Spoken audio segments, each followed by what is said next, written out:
Hello बच्चों, कैसे आप सब। मैं Ajit sir, welcome to physics classes. आप लोगों को पता है कि हम लोग क्लास ट्वेल्थ का फिजिक्स का ऑब्जेक्टिव क्वेश्चनों का एक्सप्लेनेशन कर रहे हैं, और इसमें से आपको 600 ऑब्जेक्टिव कंप्लीट करना है, जिसके सहायता से 2023 के फाइनल एग्ज़ाम में हम लोग अच्छे मार्क्स फिजिक्स में उठा सके। यहाँ पे वीडियो के पार्ट बने हैं, जिसमें पार्ट 1, पार्ट 2, पार्ट 3। पार्ट 1 में 25 क्वेश्चनों का एक्सप्लेनेशन और 26 से लेकर 50 यहाँ तक के पार्ट 2 में, और पार्ट 3 में 75 तक, और पार्ट 4 में 100 तक, और ये रहेगा हम लोग का पार्ट 5। वीडियो के पार्ट 5 है, जिसमें हम लोग 125 क्वेश्चनों का अच्छी तरह से अध्ययन करेंगे। अब इस तरह से आप देख सकते हैं कि क्वेश्चन स्क्रीन पे है 101 क्वेश्चन कह रहा है कि जब एक परिपथ में कई प्रतिरोध श्रृंखला में जोड़ा होते हैं तो करंट का मान क्या होता है। जब क्या होता है कि एक श्रृंखला, ठीक, यहाँ पे बात की जा रही है कि जब परिपथ में कई प्रतिरोध श्रृंखला में जुड़ा हो। श्रृंखला में जुड़ा हो का मतलब क्या, इस तरह से जुड़ा हो, ठीक, यानी श्रेणी क्रम संयोजित हो। तो जब श्रेणी क्रम संयोजित होता है तो करंट के मान में क्या प्रभाव देखने को मिलता है, करंट क्या हो जाता है, यानी करंट में कमी होती है या बढ़ोतरी होती है या स्थिर रहता है, क्या होता है। तो देखिए, जब क्या होता है ना कि श्रेणी क्रम जुड़ा रहता है तब करंट का मान बढ़ता है, ठीक, क्योंकि करंट के मान में कोई बंटवारा नहीं होती है, ठीक, बढ़ता है, कम होता है, आधा हो जाता है, एक ही रहता है, इसमें कोई चेंजिंग नहीं होता है। जो करंट के सप्लाई अगर 5 एम्पियर के यहाँ दे रहे हैं तो आगे भी 5 एम्पियर के चला जाता है। तो इस तरह से इसका सही जवाब होगा ऑप्शन डी। आगे यहाँ पे देख सकते हैं क्वेश्चन नंबर कह रहा है 102 नंबर क्वेश्चन में है कि 102 नंबर क्वेश्चन में कह रहा है कि प्रतिरोधकता को रो से सूचित किया जाता है। इसके लिए फॉर्मूला होता है R/A/L। अब देखिए, इसका जो होगा रोम होगा, इसका मीटर स्क्वायर, नीचे मीटर, 1 मीटर से 1 मीटर कट जाएगा तो ओम मीटर इसका जवाब आ रहा है, यानी ओम मीटर। इसका सही जवाब जो होगा ऑप्शन ए होगा, यानी ऑप्शन ए में आप देख रहे हैं कि ऑप्शन ए में लिखा है ओम मीटर। तो विद्युतीय प्रतिरोधकता को विशिष्ट प्रतिरोध भी कहा जाता है और इसे रो द्वारा व्यक्त किया जाता है। इसका सही मात्रक ओम मीटर होता है। इस तरह से अब हम क्वेश्चन नंबर 103 को देखेंगे। 103, चलिए देखिए, यहाँ पे क्वेश्चन नंबर 103 क्या कह रहा है। 103 नंबर बहुत इंपॉर्टेंट है, कई बार एग्जामों में पूछा हुआ है। इलेक्ट्रॉन वोल्ट, ठीक, इलेक्ट्रॉन वोल्ट जो होता है, इलेक्ट्रॉन वोल्ट किसका मात्रक होता है। सबसे पहले हम लोग इसका मान देखते हैं कि 1 इलेक्ट्रॉन वोल्ट का जो मान होता है 1.6 गुने 10 के पावर -19 जूल होता है, ठीक, यानी इलेक्ट्रॉन वोल्ट का जो मान होता है, 1 इलेक्ट्रॉन वोल्ट का जो मान होता है 1.6 गुने 10 के पावर -19 जूल होता है। अब देखिए, जब जूल हुआ तो जूल किसका मात्रक होता है, कार्य या ऊर्जा का। इस तरह से इसका सही जवाब होगा ऑप्शन बी, यानी ऑप्शन बी में आप देख रहे हैं कि ये जो इलेक्ट्रॉन वोल्ट है किसका मात्रक है जी, तो इलेक्ट्रॉन वोल्ट जो है वो ऊर्जा का मात्रक है। आगे बढ़ते हैं। अब यहाँ पे देखिए, क्वेश्चन नंबर आपको दिख रहा है, दोनों सेम है। देखिए, विद्युत वाहक बल, ठीक, ये भी एक विभव ही है, विद्युत वाहक बल और विद्युतीय विभव, ठीक, विद्युत वाहक बल और विद्युतीय विभव सेम, दोनों एक चीज़ है। यहाँ पे देख सकते हैं, इसके लिए फॉर्मूला होता है W/Q, और इस तरह से इसका मात्रक का जो कैलकुलेट किया जाता है और जो मात्रक होता है और मात्रक निकालिएगा तो इसका एक एम केस में मात्रक आ जाएगा kg मीटर प्रति सेकेंड क्यू एम्पियर। ठीक, तो यहाँ पे आप देख सकते हैं इसका मात्रक आएगा m इन 1 l इन 1 और t in -3 a in -1, m in 1 l in 1 t in -3 a इन -1, यानी यहाँ पे 105 में ऑप्शन ए देखिए, और एक ऑप्शन ए हो जा रहा है 105 के सही जवाब ऑप्शन ए में है। इसी तरह से सेम देख सकते हैं आप यहाँ पे यानी ऑप्शन डी। ठीक, ऑप्शन डी यानी ए ऑप्शन डी देखिए 104 के ऑप्शन डी और 105 के ऑप्शन ए, इसका सही जवाब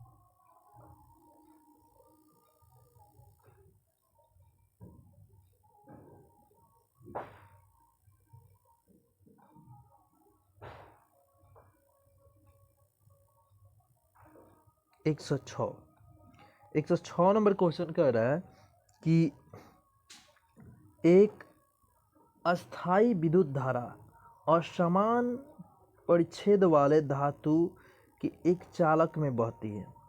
एक अस्थाई विद्युत धारा का मतलब समझिए कि करंट का मान बदल नहीं रहा है। अगर यहाँ पे 1 एम्पियर के है तो सब 1 एम्पियर के, असमान प्रतिच्छेद वाले में अलग अलग प्रतिच्छेद वाला में बह रहा है, में 1 एम्पियर है, में 1 एम्पियर।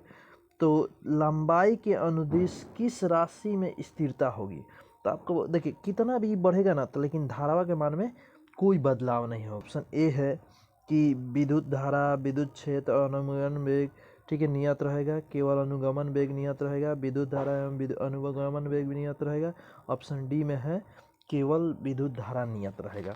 इस तरह से इसका सही जवाब हुआ ऑप्शन डी। आगे देखते हैं, आगे 107 नंबर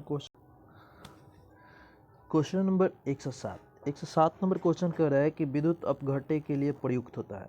देखिए विद्युत अपघट्य के लिए ना हमेशा यानी कोई भी प्रयोग हो तो उसमें किस करंट का उपयोग किया जाता है? डीसी करंट का प्रयोग, क्योंकि अगर डीसी करंट का प्रयोग करते हैं तो क्या होता है कि जितने भी इंस्ट्रूमेंट होंगे, जितने प्रयोग वाले लैब वाले सामान होंगे, बाय द वे अगर शॉर्ट सर्किट हो जाता है तो वो क्या होगा, बचे रहेगा।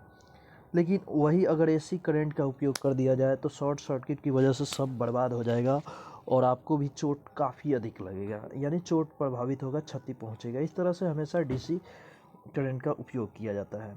आगे यहाँ पे देख सकते हैं क्वेश्चन नंबर 108 नंबर क्वेश्चन कह रहा है कि विद्युत परिपथ के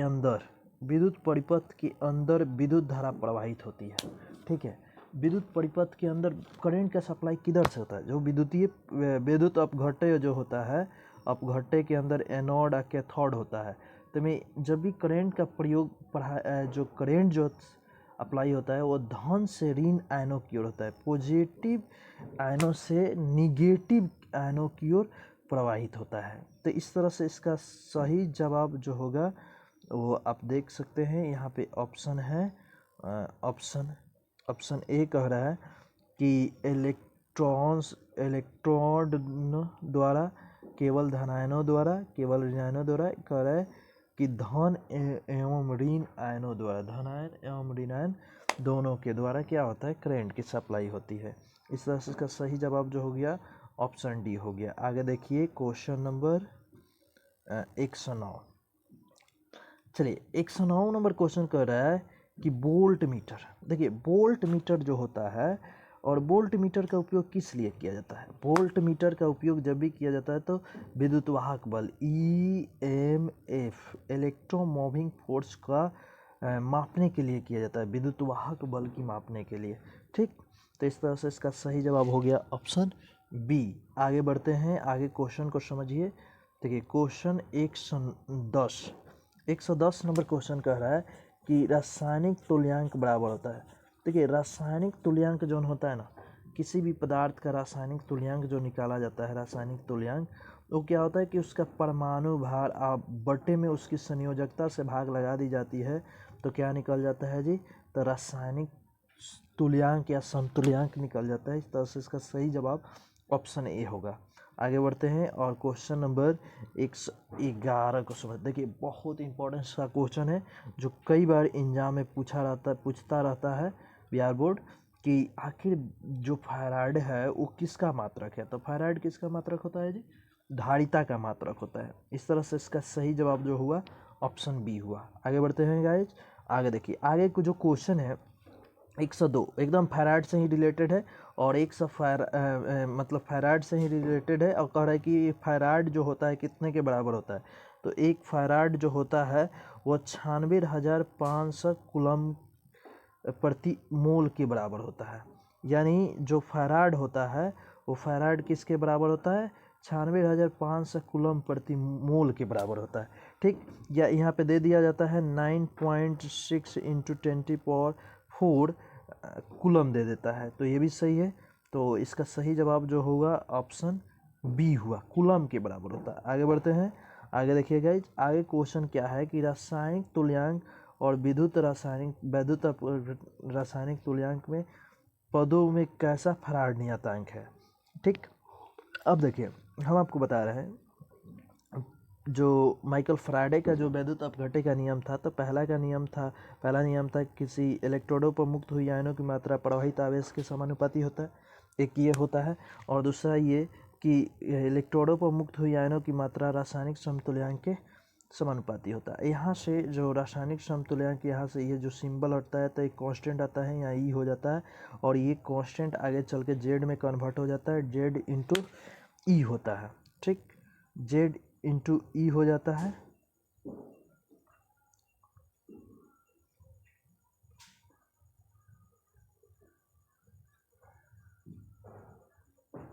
जेड इंटू ई हो जाता है ना।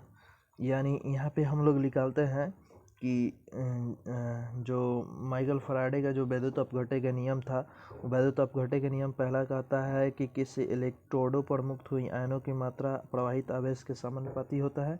और दूसरा जो नियम आता है वो कहता है कि इलेक्ट्रोडों पर मुक्त हुई आयनों की जो मात्रा है वैद्युत रासायनिक समतुल्यांक के समानुपाती होता है। तो यहाँ से W के लिए रिलेशन यहाँ से हटता है तो ये कांस्टेंट आता है और ये E हो जाता है। तो यहाँ से कांस्टेंट ये Z में कन्वर्ट हो जाता है। ठीक, तो ये Z में कन्वर्ट होता है या E हो जाता है। तो यहाँ से E का मान निकालिएगा तो ये क्या हो जाता है, E का मान जैसे निकाला जाता है तो यहाँ पे देख सकते हैं कि W बराबर ZE होता है। E का मान निकालिएगा तो ये हो जाता है W/E, सॉरी Z। तो इस तरह से इसका जवाब यहाँ पे देख सकते हैं। सही जवाब ऑप्शन बी में आपको दिख रहा होगा। चलिए अब क्वेश्चन नंबर 114 को समझते हैं। देखिए 114 नंबर क्वेश्चन बहुत आसान है और बहुत ज़बरदस्त है, समझने वाला क्वेश्चन है। कह रहा है किसी चम्मच पर विद्युत लेपन के लिए उसे वोल्ट मीटर में रखते हैं। अब देखिए किसी चम्मच को, कोई चम्मच ले लेते हैं और उसमें विद्युत लेपन के लिए उसे वोल्ट मीटर में रखते हैं। ठीक है, अब वोल्ट मीटर में रखिएगा, कहाँ रखिएगा, तो आप एक ही चीज़ कर सकते हैं कि जब एनोड और कैथोड के बीच में इसको रखिएगा, मध्य में रखिएगा, तो इसको विद्युत लेपन आसानी से होगा। ठीक, तो इसलिए इसका सही जवाब होगा ऑप्शन सी, एनोड एवं कैथोड के मध्य। आगे देख सकते हैं आप क्वेश्चन नंबर 115। बहुत सिंपल सा क्वेश्चन है। कह रहा है विद्युत परिपथ की शक्ति होती है। देखिए शक्ति जो होता है P बराबर W/T होता है। ठीक, यहाँ पे P बराबर W/T होता है। यहाँ से बहुत सारा मान निकाला जाता है, जैसे H बराबर होता है I² RT। ठीक, ये ऊष्मा का मान होता है। तो इस तरह से इसका मान, और ओम के नियम जो होता है I बराबर V/R रखा जाता है, इसमें लिया के रखिएगा। तो T से T तो जरा सा कट जाता है तो I² R रहता है। ठीक, अब यहाँ से आप निकाल सकते हैं, I का मान निकाल के यहाँ रखते हैं तो इसका सही जवाब आता है P के लिए। P बराबर हो जाता है V² ठीक। तो इसका सही जवाब होगा ऑप्शन सी। इस तरह से आप देखिए इसका क्वेश्चन नंबर 116। चलिए यहाँ पे देख सकते हैं क्वेश्चन नंबर 116 कह रहा है कि विद्युत हीटर में जिस पदार्थ का उपयोग होता है वह एक मिश्र धातु है। विद्युत हीटर के अंदर जो होता है मिश्र धातु का उपयोग किया जाता है। और कौन सा मिश्र धातु होता तो वो है नाइक्रोम। नाइक्रोम का तार उसमें लगा रहता है, ठीक है। इस तरह से इसका सही जवाब ऑप्शन डी हो गया। आगे बढ़ते हैं गाइज, आगे क्वेश्चन को समझते हैं। देखिए कह रहा है किसी दिए गए चालक का अपवहन वेग, ठीक। अपवहन वेग जो होता है, जैसे मान लेते हैं कोई चालक हो गया में इलेक्ट्रॉन एक दिशीय रूप से गति कर रहा है, तो इसकी जो गति होती है, ठीक, वो अनुगमन वेग या अपवहन वेग होता है, जिसको Vd द्वारा व्यक्त किया जाता है। और ये समानुपाती होता है विद्युत क्षेत्र की तीव्रता के। विद्युत क्षेत्र की तीव्रता जितना अधिक तेजी से बढ़ता है उतना ही अनुगमन वेग का मान एक होता है। इलेक्ट्रॉन उतना ही तेजी से गति करता है।